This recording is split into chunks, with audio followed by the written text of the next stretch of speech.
In 2022, we in Congress passed the Inflation Reduction Act, which is the boldest climate legislation in the history of the world. The IRA authorized $3 billion in grants for environmental justice.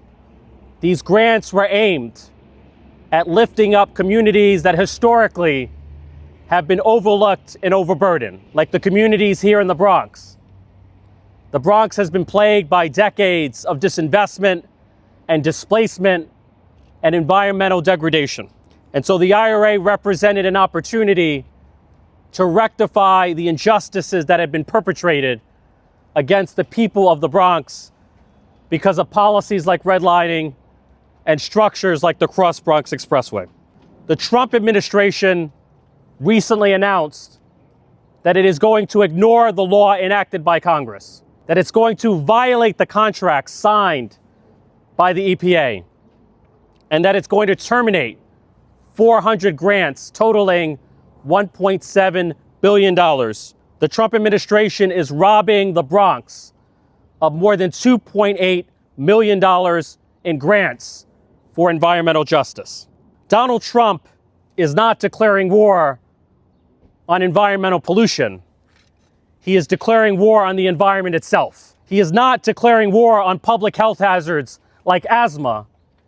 He is declaring war on public health itself. And as the lowest income congressional district in America, we in the Bronx are going to be the chief casualties of Donald Trump's war against the environment and public health. When America sneezes, the Bronx gets the flu. Under Donald Trump, the EPA should be renamed because of deceptive advertising. The EPA no longer stands for the Environmental Protection Agency.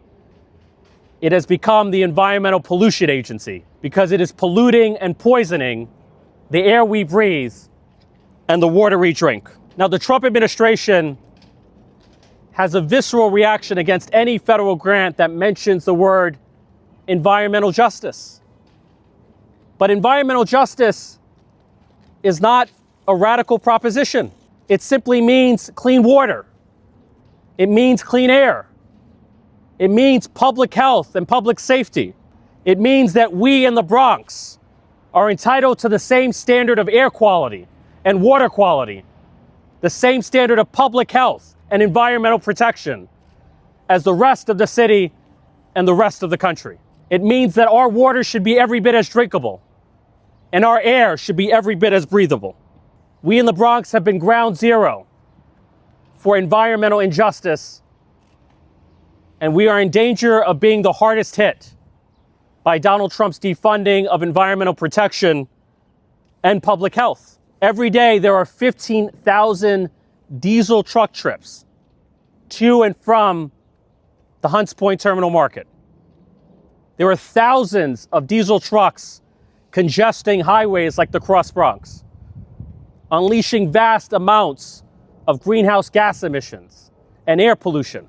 And if you're a child who's born near the Cross Bronx or who lives nearby, you are, through no fault of your own, breathing in air pollutants that caused you to have respiratory diseases like asthma. The Bronx has the highest rates of asthma hospitalization in the nation.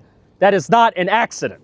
It is a consequence of a broken system that has broken the public health of the Bronx. Air pollution, PM 2.5, is known to cause respiratory disease, cardiovascular disease, and premature death.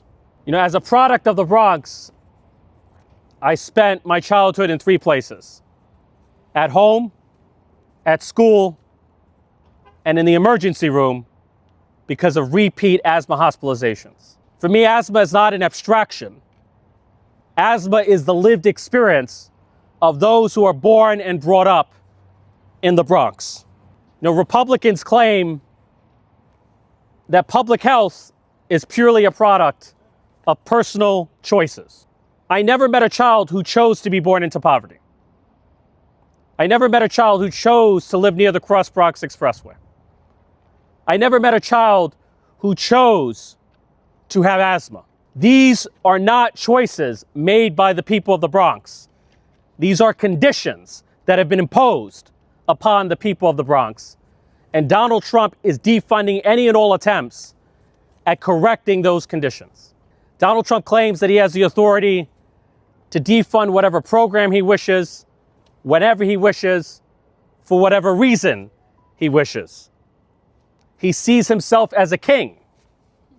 He treats America as a monarchy and sees us as his subjects.